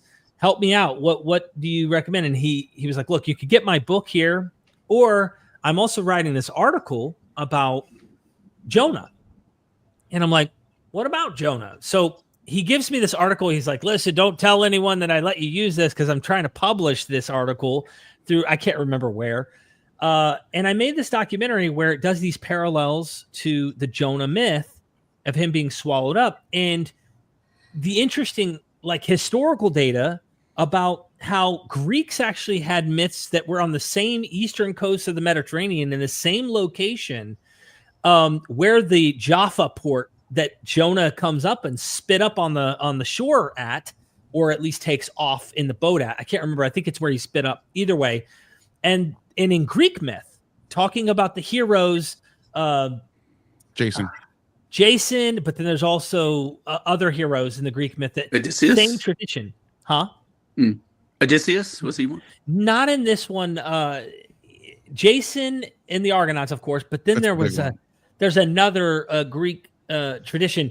Anyway, Jason's the one where I've shown Bob recently on a stream where there's an image of Medea, but not Medea. Sorry, it's Athena. Athena, yeah. Yeah, and this giant serpent spewing Jason out of its mouth. We don't have the written myth. We've lost it, but we have the iconography, and there's this visual image with the golden fleece on a tree in the background. And I thought to myself, the creative, clever brilliance that he brought to the table, showing how, as you were saying, Dr. Lemke, that the Near East and the Greeks are kissing. They are connecting. They're infusing. It's not like, oh, that's Greek. Oh, and that must be Near Eastern. No, they are married. They are a couple, and they found a way to fuse. And so it's so easy for us. We like to go, okay, this person is this in this company, and this person. We like to create categories that split things up, and it's problematic. When we look back in the ancient world, it was messier than that. And Sure. I love that about him. I love that about Russell. He helped me write several documentaries, and I had a long talk one night with him and his wife where they were just praising me. I was taking it all in. I was so thankful because I put a lot of work into producing this video, and it was just promoting him. And his wife was like, I am a writer.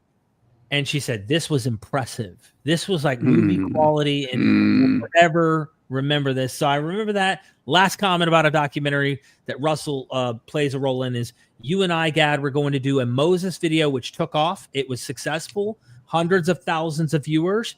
And it was him, for me, that started that Moses tradition is actually in the Bible later than oftentimes than the external sources that we find leading up to what we have in the Bible. And I was reading The Evil Creator by M. David Litwa, who covers this tradition of the ass donkey face, tradition, if you will, or propaganda against the Jewish God.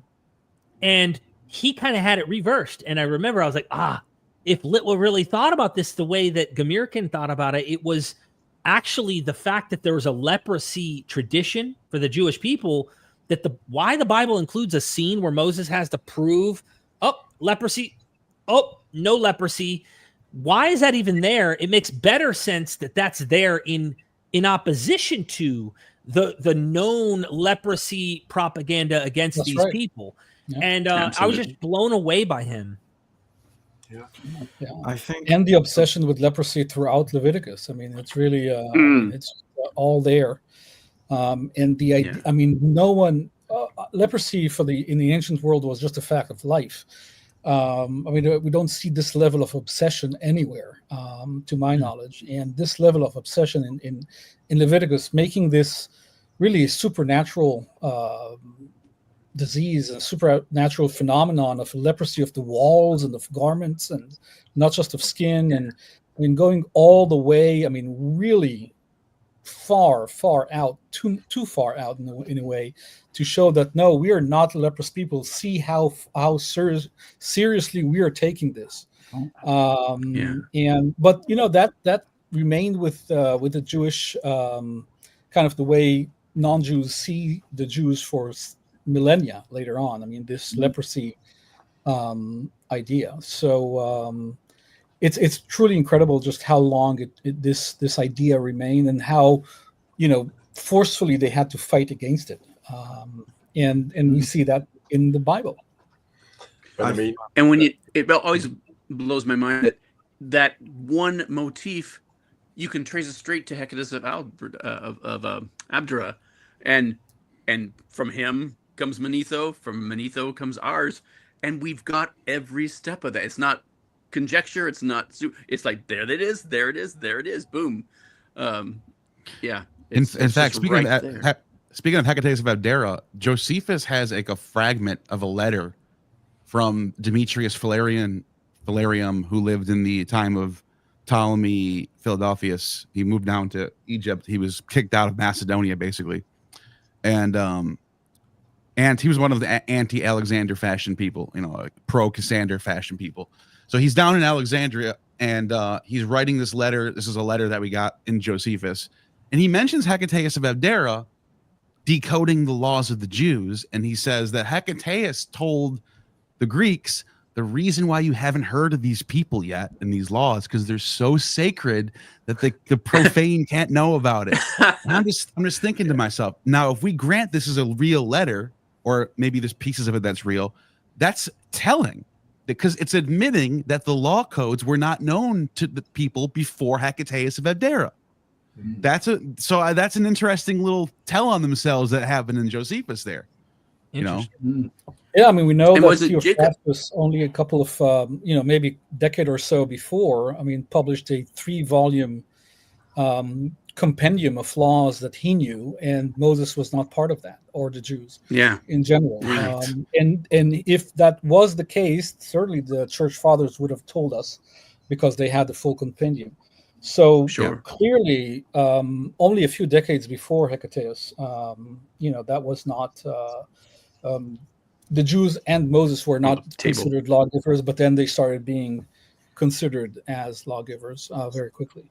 I mean, Herodotus is doing a survey of the entire world and all the religious systems, and the Egyptians do this, and the Scythians are doing this, the Indians are doing this, the Phoenicians do this, the Arabs. He's even talking about Arabs living in Sinai, how they do like this ritual where they cut their blood and they do an oath, but they touch each other's blood.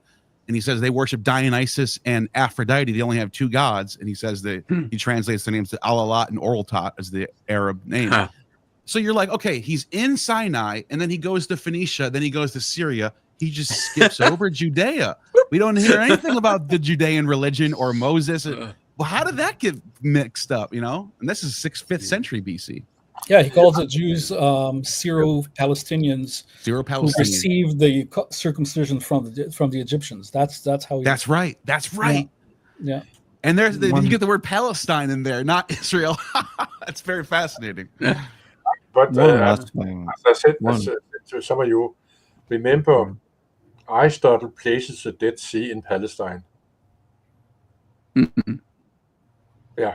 One last thing I want to mention is I think what Russell's accomplishments have shown is that it's a monument to both academic and non-academics alike. To don't be afraid to challenge. Don't let somebody tell you that what you are lacking. Go look at the evidence, look at what the evidence is saying, regardless of who you are. And if you have good evidence for your theory, put it out there. And also be open to criticism. He's very open to criticism too. Yeah. Yeah, absolutely. Yeah. I am going to go ahead, Bob. A policy personally to read interesting looking stuff that is vilified as kooky, or that I even think sounds kooky, because I think like the Passover plot, the stuff like that, where what's this? I've instantly say, I got to read this, because this person has his scanner calibrated differently. He is obviously picking up on things that I am blind to. Now, he might be making it up, in which case I'll say, well, forget it. But you never know what you're going to spot, because these guys are not party liners. Maybe like Joseph Smith. Why does Joseph Smith anticipate a lot of things Margaret Barker comes up with? Well, she's not a Mormon. She didn't know, I bet, that Smith said this stuff, but they both approached the text with open eyes and know some of the same things, did different things with them. But I think it's like I used to think, for instance, this argument that, well, the Sodom and Gomorrah story isn't about homosexuality. And I used to think, oh, come on, you got to be kidding. And then I read Sherwin Bailey, I think his name is somebody, about homosexuality. And he went into why they say this. Son of a gun, he's right.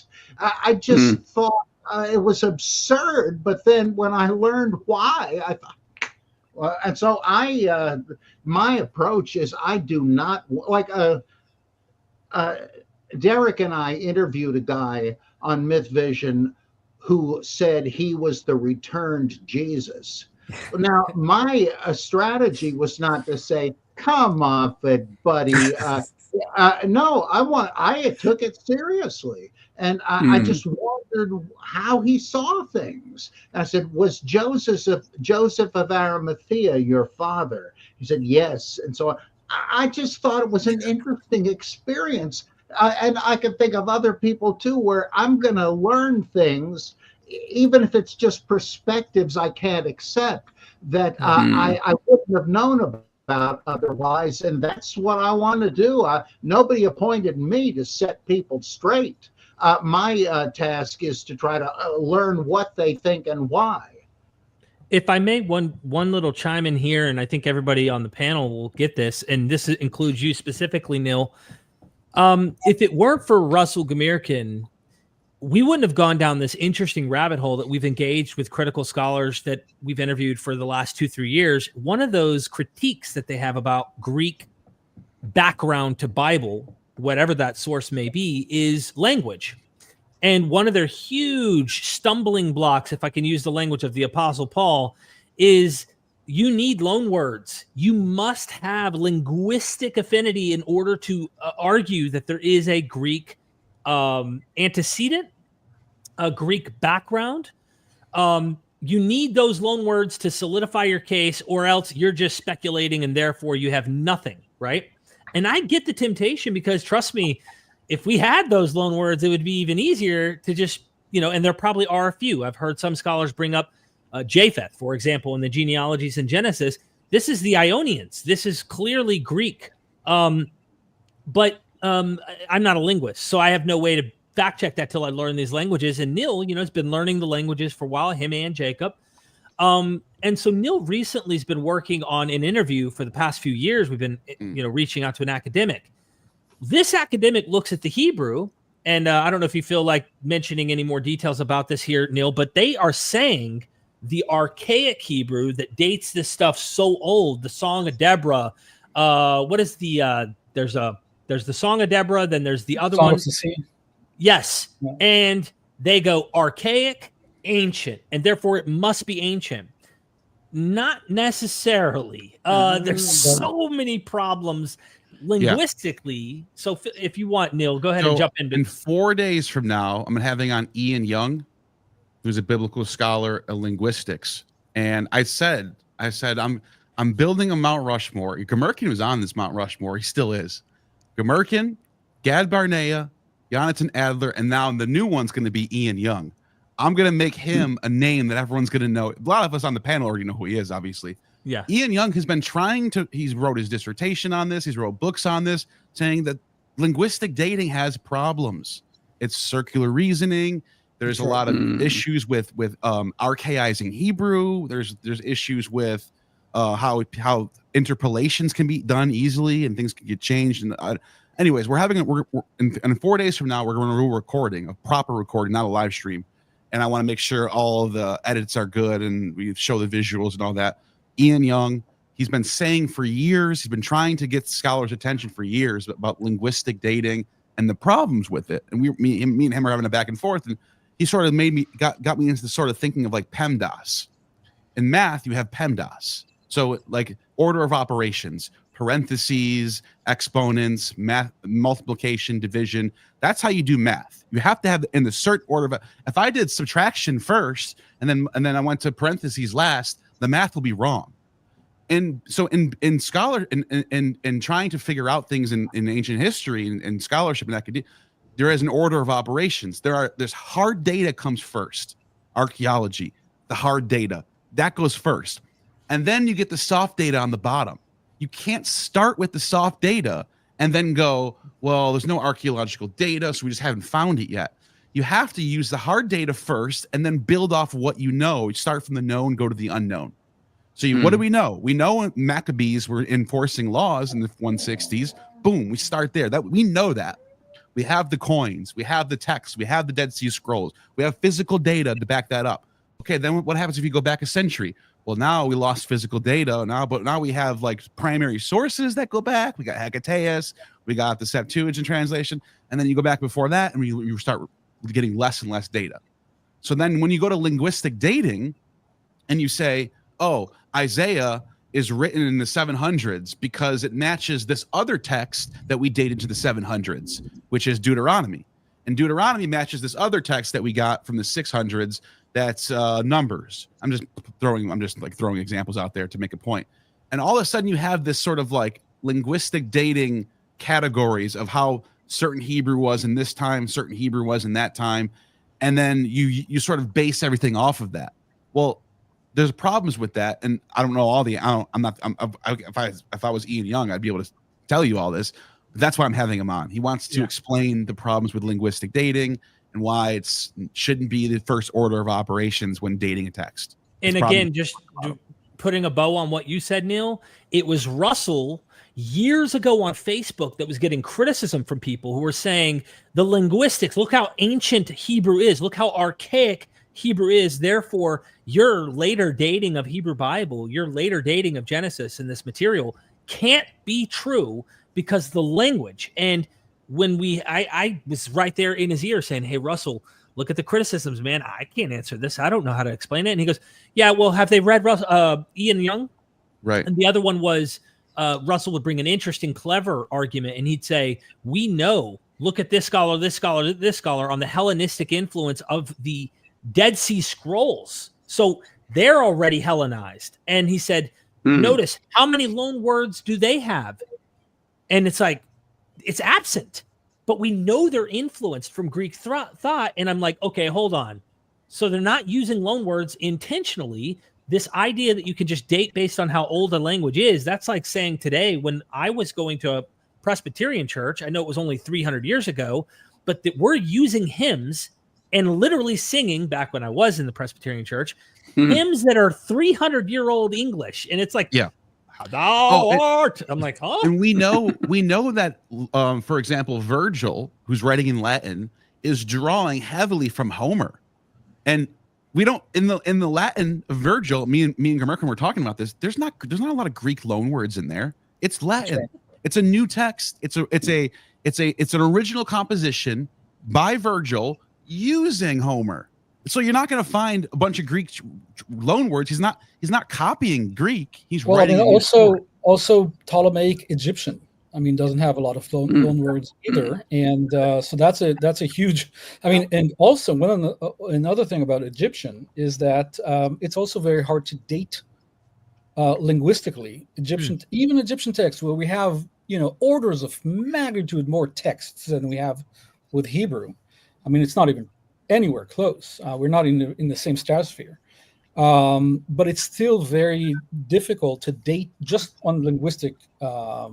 On the linguistics to date the texts. And there's a lot of discussion, even by the greatest experts in Egyptology, about the ability to date the text, and not just dialects and all of that. So I mean, even in the case of Egyptian, which is by far, I mean, the best conserved over a very long period of time, development of this ancient language. It's really, really hard to date. Wow. Didn't you, where is it you that told me that there is a 2nd century CE, it might have been Jonathan, a 2nd century CE Hebrew inscription that's in archaic Hebrew that lines up with like 700 BC Hebrew or something like that. But there's an example of a 2nd century CE Hebrew that looks like it's from 700 BC. Yeah.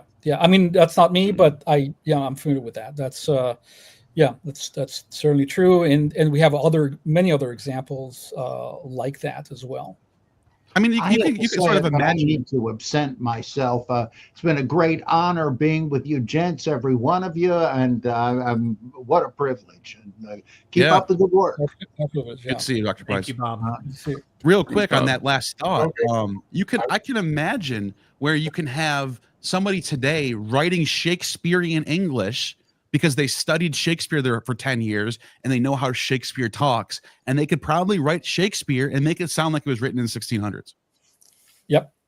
If I may, gentlemen, this is sorry to interrupt in the middle of the stop, but Carolyn did call me earlier when my camera was, I closed my camera. That is his wife. And the name Russell Gmirkin popped up, instant memory in the middle of the stream. And I'm like, huh? So I thought it might be his son, and it was his wife. And she's very moved by the fact that we all came together to do this in a very positive. She's emotional, very much hurt. This was her other half. This was like, you think of Greek creation, really biblical Genesis, even it hints at the side being split. This was the other half of her. And so empathy. I told Michael, his son, that if there is a pressure or financial need, please get me the GoFundMe. It might be best, especially for them to create the GoFundMe so they could see immediately all the funds and there's no transferring or anything.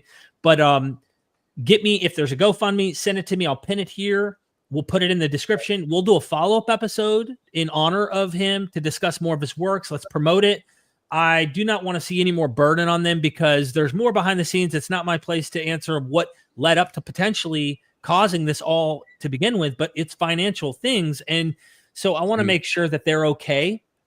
And I just thought this was important to make a mention of, that if you don't mind gathering again for another kumbaya with me to help bring in more attention to help his family in time of need, please. And yeah, whoever, anything we can do, absolutely. yeah, I was gonna say, reach out to me on Facebook Messenger. A lot of times I don't see the messenger; they get sent to some other box that I can't find. But I'll try to look out for if I can see it, make sure I see it. So anything you want, anything I can do for you, I will give it. Absolutely. Yeah. Sorry, I didn't mean to interrupt, but I think that was necessary to mention because It's fine. It's fine. Absolutely, yeah. It's fine. yeah. We did get a couple super chats along the way. Constellation Pegasus just said the New English Canaan by Thomas Morton just came in. Going to be an interesting read. I'm also getting here late. And then there's I haven't read that. I'll take a look at it though. Thank you for that super chat. yep. And then great chat. Oh, Thank that's Norway money. That's $50 American. So thank you. That's really, really nice of you, Howard. I appreciate that. Absolutely. Tusen takk. I think we've gone for 2 hours, so I want to be polite to your time as well as thank you for the time you brought it here. Is there any final thing we could have each of you maybe say before we end this stream in honor of Russell Gmirkin? I think Russell would have really enjoyed this this discussion. I think that's a great. I mean, that's really him, and his spirit is all over this. And truly, for me, I mean, the main thing that stands out beyond the brilliant scholarship is always just the man and just how just a kind soul and a gentleman he was. Yeah. Yeah. I'm going to remember. I can't. Go ahead. No, go ahead, Neil. I was just going to say, I can't express how much I owe him for the work that I'm doing on YouTube. Just as a YouTuber making videos, I draw so much from the work that I learned from him. Like I said, I have my Mount Rushmore that I'm building, and I got to get Neil on and get him. And maybe you can add a fifth head to the Mount Rushmore. You can, but yeah. So I learned so much from him, and he's put me in a direction that got me thinking about things differently. I owe him, so I'm always going to be promoting his work as much as I can. Same here.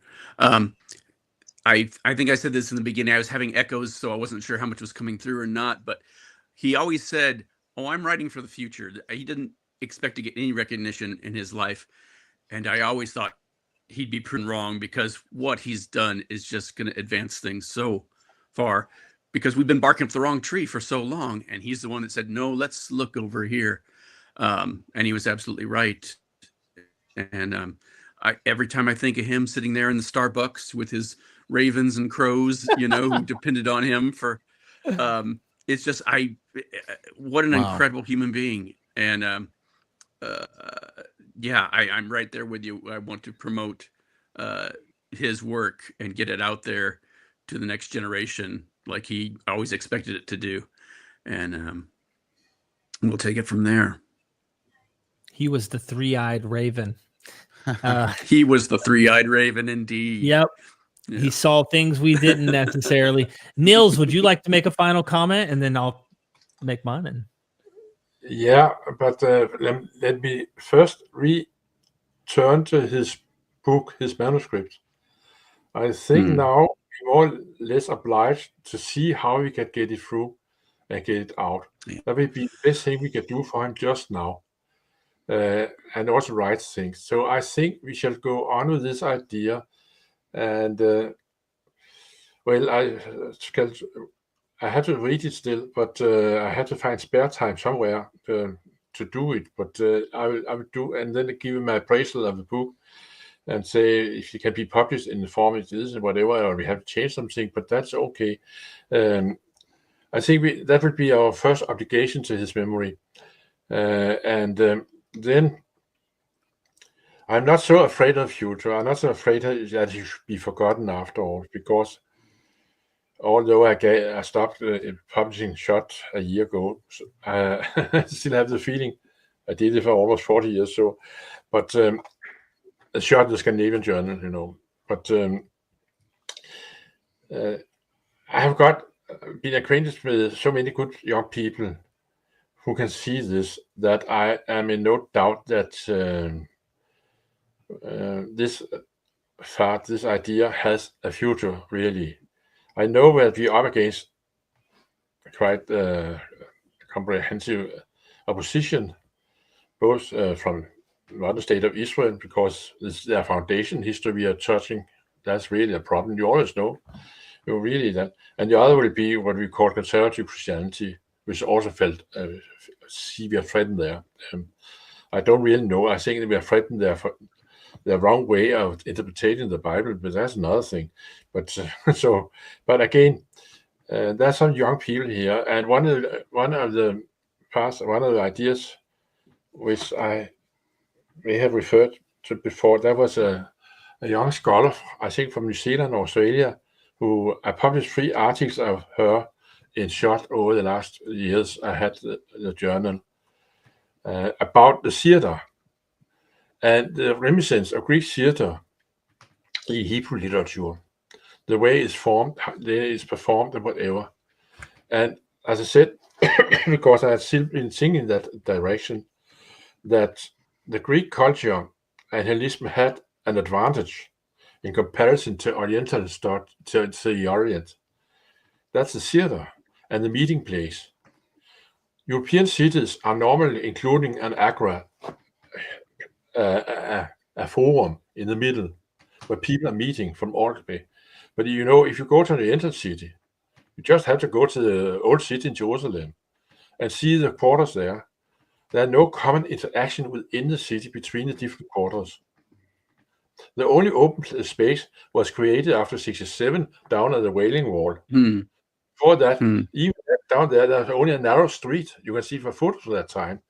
So there were no forum for promoting this kind of literature as you find in the Bible to a larger public orally, because there's no way they can assemble to listen to it. It would be a repetition of the Sermon of the Mount in the shape of Monty Python, you know. I mean, but in the theater, everybody's coming there. Wherever you move in the Greek Hellenistic world, they have a huge theater. It's about the same enough the size that can contain all male citizens of the city where we are. And here they can promote things. When they writes about, have a drama about the Exodus around 200, he can be performed. It's more or less like a form like this, you know, compared to an ordinary book, because this can be seen and listened to by thousands and thousands of people in the same time. And the same, if you were Greek and you want to have entertainment and listen to something, you will go to the theater. And there you will get different versions of the same story or whatever. We had before the sacrifice of Isaac, and we can refer to Iphigenia in Greek tradition, Iphigenia in Greek tradition, who is in one drama by Euripides, sacrificed, but he wrote 2 dramas about this. And the second one is saved by Artemis, the goddess, and brought up there to Crimea, whatever it is. So, I mean, that was really a place where you could formulate and propose and deliver whatever new ideas you had in a literary form, because if it was not in a literary form, the problem would not be that interested. When you have this story in Ezra, they're standing up there in front of the people and reading up the whole Torah. There's no physical place you can do it except in a theater. And that means, again, that even a book like that is not pre-Hellenistic. It reminds me of what Paul was saying, and was it to the Galatians, says, you've seen this performed before your own eyes. How can you doubt it? You know? Yeah. Exactly. Thank you so much, Niels. I appreciate everybody. Again, sorry to the family. I'm hoping, I don't know, there's not much to say other than I'm very sorry for the loss. I don't know what that's like on that level. My both parents are still living, and I don't wish it on anybody, but the least I can do is to continue to promote him, his works, and be connected to the family. And let's hope if anything comes up, I'll keep all of you notified, and we'll do a follow-up if needed to help the family in whatever necessary means, including figuring out how we can get this manuscript out there. Hopefully Copenhagen will follow through with publishing it or figuring it out. Maybe you, Nils, can help with the editing process. Maybe Gad, I don't know if you feel like helping in the process in some way by connecting with them. Who knows? I don't know the answer to these questions. It's above my pay grade, but thank you for being here. Yeah. And thank you, Neil, for helping like coordinate, making sure the panel is working smoothly. I hope everybody will check out all of the scholars and everybody, David's book, Playing God, Gad's books, his upcoming shows he's going to do. Nils is going to try and do more. And of course, let's keep doing this. Yeah, thanks very much for putting this together very quickly, and this great tribute. And thanks everyone. It was a pleasure being with you on the same channel. So yeah, and really just working to make Russell's work better known, and incorporate that into our research, and certainly helping the family wherever we can. Yep. Absolutely. And what Gad said, may his name be a blessing. Could not agree more. I agree. Well said. Thank you so much. Have a wonderful day. Thanks.